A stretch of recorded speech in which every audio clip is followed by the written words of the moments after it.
एक बार फिर आपको राज्यसभा की कार्यवाही में ले चलते हैं, जहां पर राष्ट्रपति के अभिभाषण पर इस वक्त मल्लिकार्जुन खड़गे बोल रहे हैं। और 27 जून को दूसरा अभिभाषण 18वीं लोकसभा के गठन के बाद हुआ। पहला अभिभाषण चुनावी था और दूसरा उसी की कॉपी जैसा है वैसा ही। न दिशा है न कोई विजन है। हमें तो हम चाहते थे कि एक दिन चर्चा इस पे हो, तो अगर आप मौका दे सकें। ठीक है, राष्ट्रपति अभिभाषण पर आप विषय रखें, क्योंकि हमने व्यवस्था दे चुके हैं पहले ही कि राष्ट्रपति भाषण के मध्य में न शून्यकाल होगा न कोई स्थगन प्रस्ताव को लिया जाएगा। सर, पिछली बार की तरह ये केवल तारीफ का फूल। सभापति बता देंगे, ये प्रेसिडेंट होते हैं ना साहब।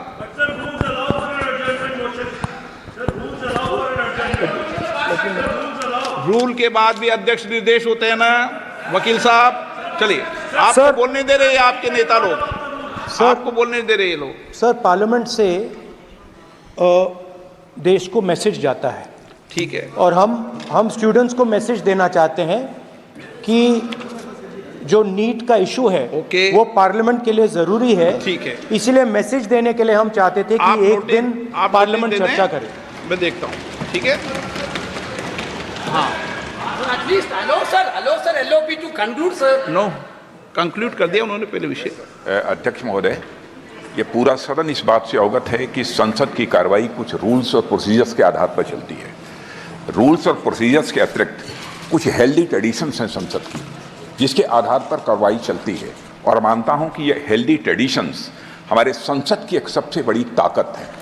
जब कभी भी राष्ट्रपति जी के अभिभाषण पर चर्चा होती है तो आज तक कभी ऐसा नहीं हुआ है, क्योंकि अपने लंबे संसदीय जीवन में जो मैंने देखा है उस आधार पर मैं कह सकता हूं कि अन्य किसी विषय पर उस समय चर्चा हुई हो।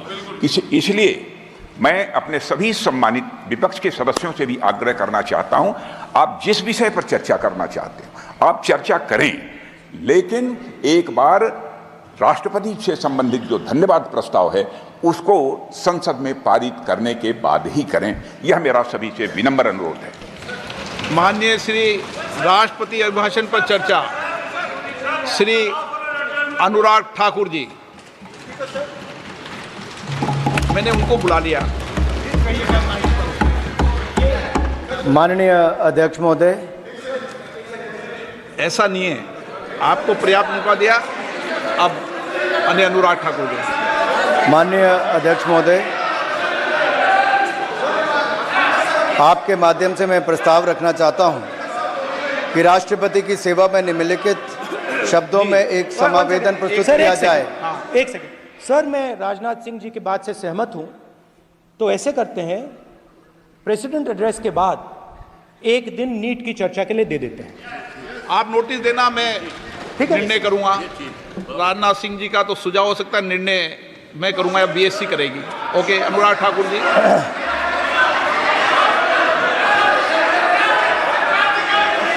माननीय अध्यक्ष महोदय, आप नोटिस दे दें।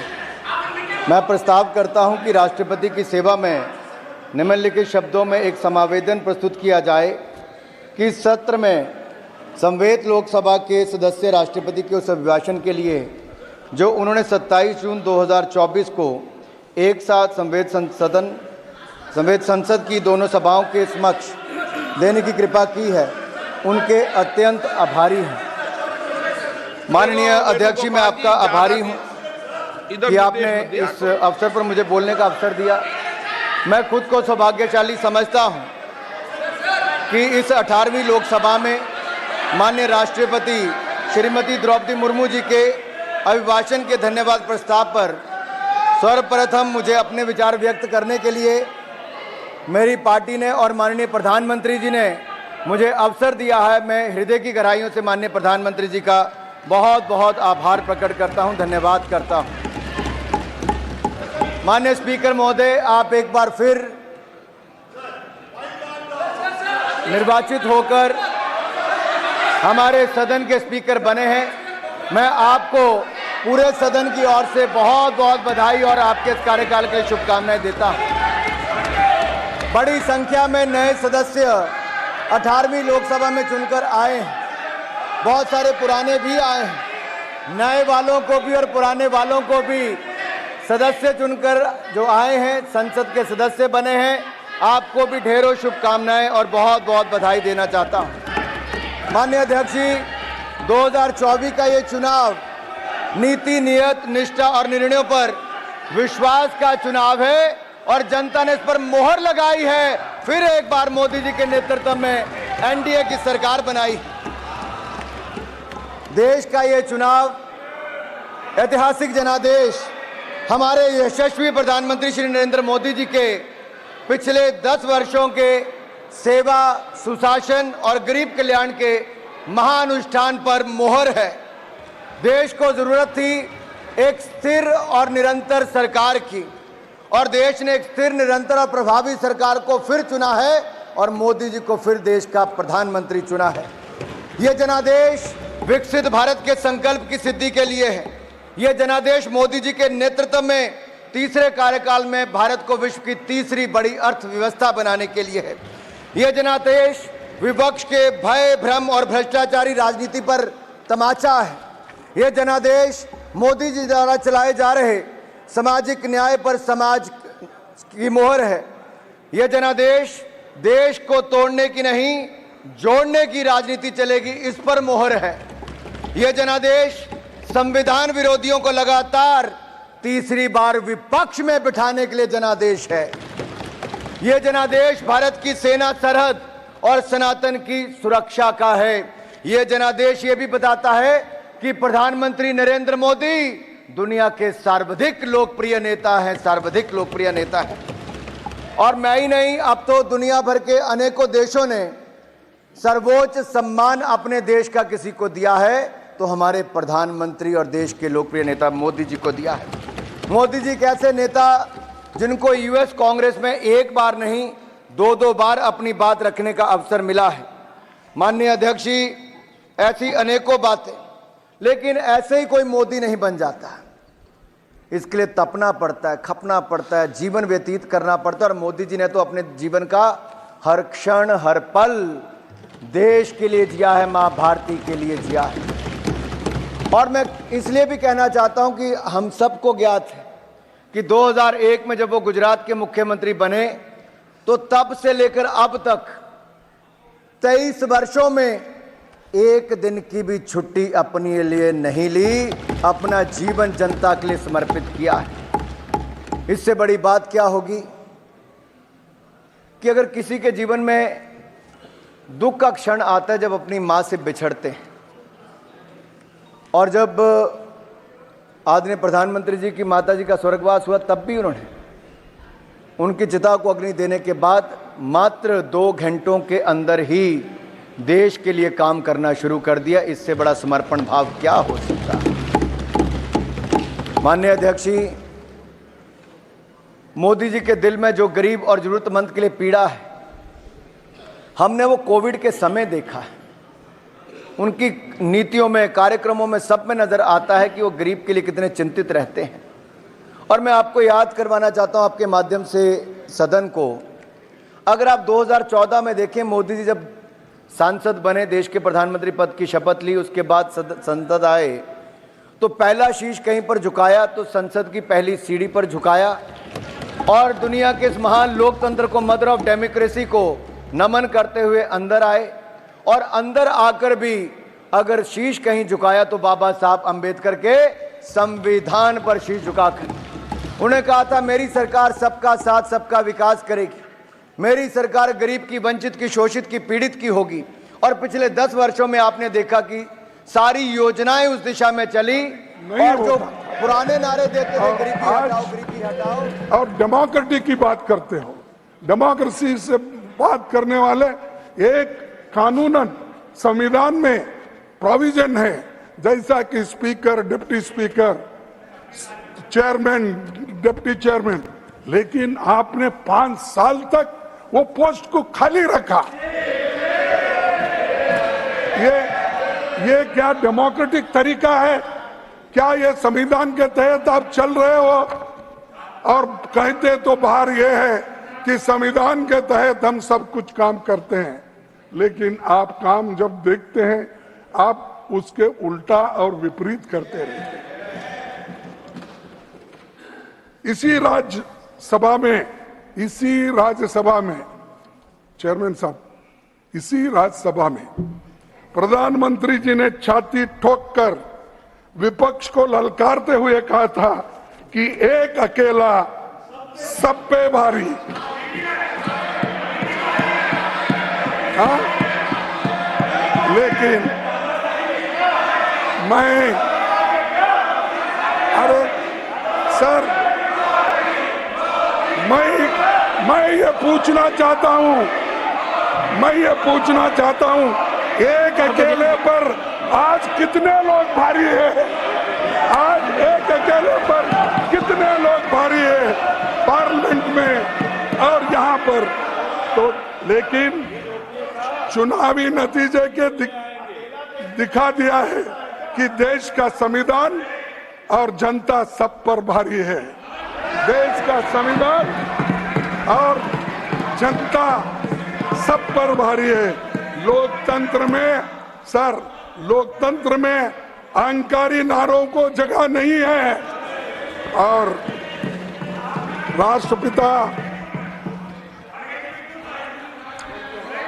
राष्ट्रपति महात्मा गांधी जी, संविधान निर्माता बाबा साहब अम्बेडकर और छत्रपति शिवाजी महाराज समेत 15 महान विभूतियों की मूर्तियां अपनी जगह से हटाकर पीछे कोने में रखा दिया। लाखों लोग आकर वहां श्रद्धांजलि अर्पण करते थे, लेकिन आप डर कर वहां पर प्रोटेस्ट होते हैं, इसीलिए वहां हटाओ, पीछे ढको। और किसकी मूर्ति?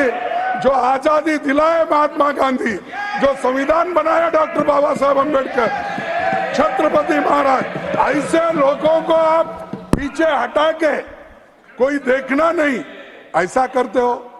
और उसके लिए लड़ाई हमने लड़ी सर। मैं अभी स्टूडेंट्स था, उस वक्त हमने इस बाबा साहब अम्बेडकर के मूर्ति को बिठाने के लिए हम लड़े। एक सेकंड प्लीज माननीय सदस्यगण, एक सेकंड प्लीज बैठिए। Please honourable minister take your seat.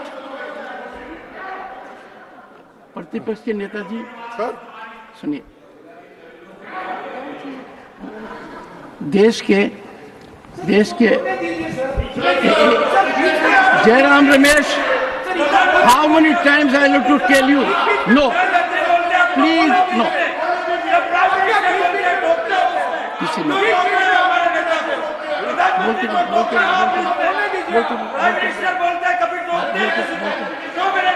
Nothing will go on record. Nothing will go on record. Nothing will go on record. अब आप देखिए, एक माननीय सदस्य कहता है चेयरमैन को, यह कोई तरीका है? कल्पना कर सकते हो, LOP number 1, leader of the opposition, a very senior politician, yielded to see what the chairman has to say, and his members are upon the seat. कहाँ जा रहे हैं? Please take your seat, honorable members. मैंने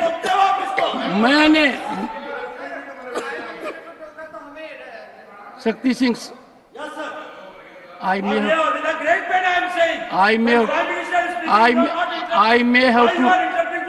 have to name you. Your senior leaders are present here.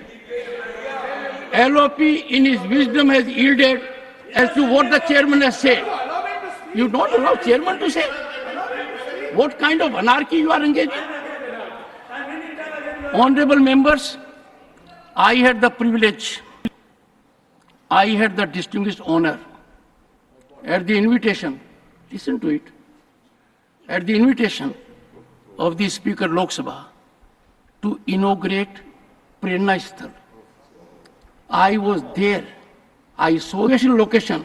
Arre, I know. One second. You'll how advantageous it is, how well it has been done, and for the first time, in a methodical manner, in our cultural fashion, bringing our civilization to the fore. This has been done. Criticism, for the sake of criticism, can never be constructive. Let us keep away from it. You are a very senior man, sir. Please.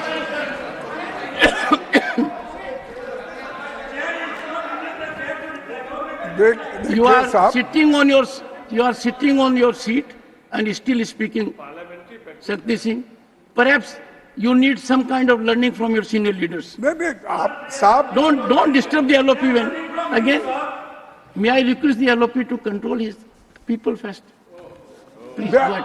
Sir, they are under your control. Under my control. Outside, they are in my control. I am glad they are under my control. I'll ensure it. I am grateful. और ये पहली बार हो रहा है, बहुत अच्छा कि आप मुझे एड्रेस कर रहे हो। I think others will also follow. साहब मेरा पैर दर्द दे रहा है। प्रधानमंत्री जी ने सर वो इस जगह पे थे कि डॉक्टर बाबा साहब अंबेडकर की मूर्ति पार्लियामेंट के सामने रखना, ये एक 1963-64 में बहुत बड़ा आंदोलन हुआ था। अब उस वक्त हमारे जो पंजाब के स्पीकर थे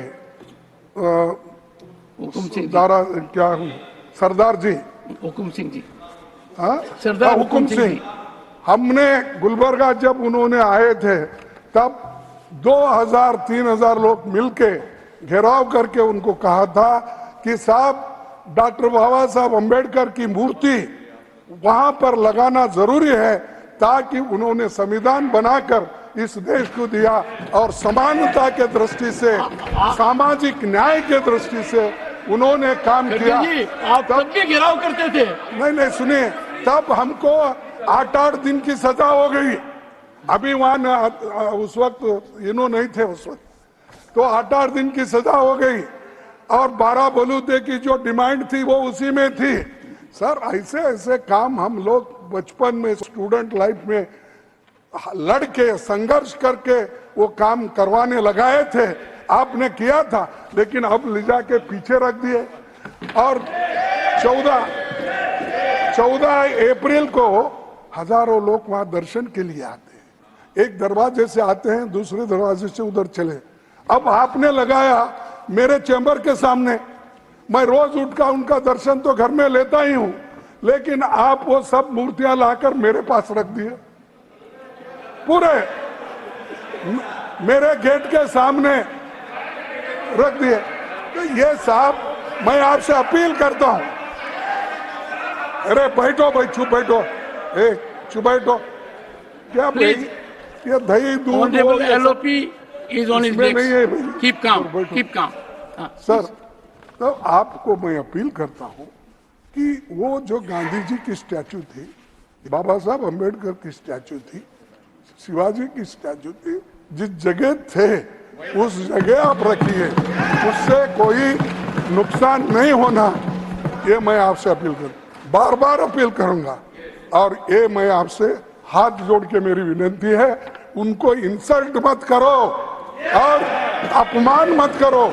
अगर वो अपमान करेंगे तो 50 करोड़ SC, ST, दलित, वंचित और आदिवासियों का अपमान होगा, तो देश का अपमान होगा, संविधान का अपमान होगा। तो आप तो वकील हो, अच्छे नेता हो, इसीलिए मैं आपसे गुजारिश करता हूं कि वो आप वहां पर रखिए। और सर मैं छोटा सा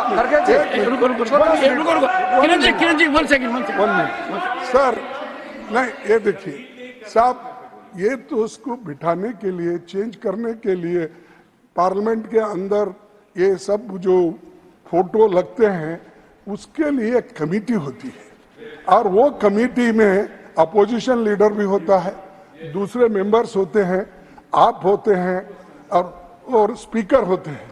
और किस जगह पे बिठाना, कैसे बिठाना, वो मीटिंग करने के बाद होता है। ये मीटिंग नहीं, कुछ नहीं, ये अथॉरिटियन रूल के जैसा कहीं भी लिटाओ, कहीं भी उठाओ, कहीं भी बिठाओ। सर Honorable Minister, खड़गे जी, one second, it happened. You don't have to decide. I decide.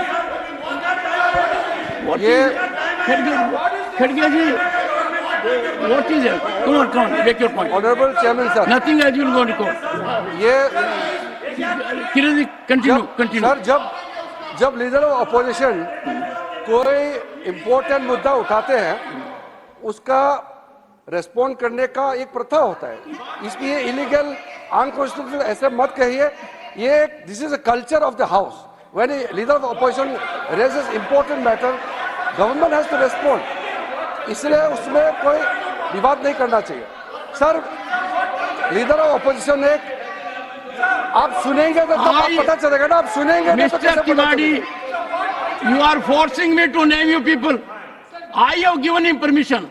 And let me tell you, one second, please take your seat. Sir Kiran ji, take your seat. Honorable members, when there is a debate in the House, the debate has to be lively. The debate has to be involved. Leader of the opposition is making remarkably a good speech. If there is an intervention required, one second, you don't have to decide. I am the judge of it. Come on, Kiran ji. Kiran Rijiju ji. Honourable chairman sir, अभी माननीय खड़गे जी, leader of opposition ने संसद Nothing में else जो will go on record.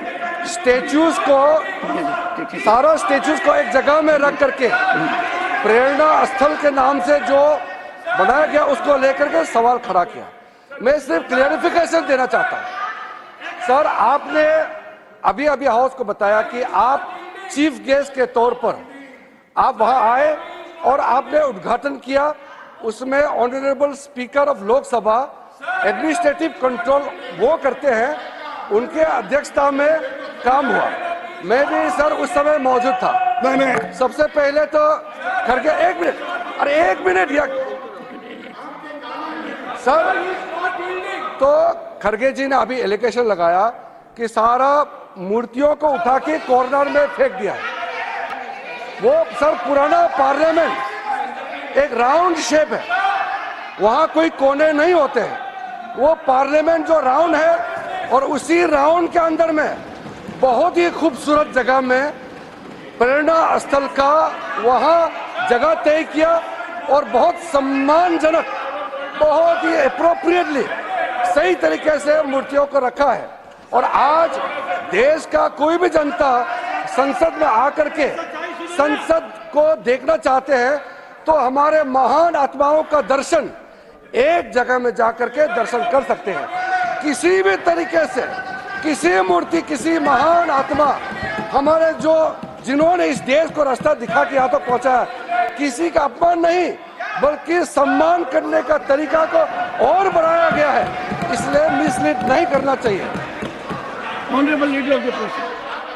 Sir देखिए, One second, please.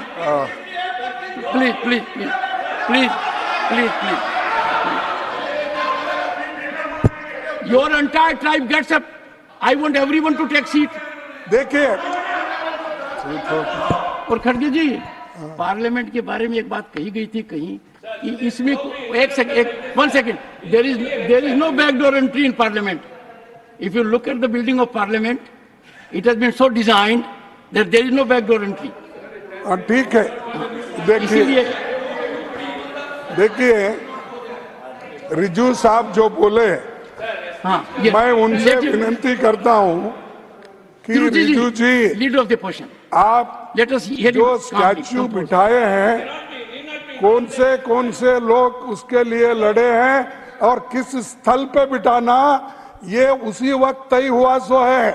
आप अगर बदल के एक ही जगह हम लाते हैं, और महात्मा गांधी जी को और दूसरे लीडर्स को भी मेरी इज्जत है, लेकिन महात्मा गांधी जी के साथ कहीं और उनको भी बिठाते हैं। नहीं, और बाबा साहब अम्बेडकर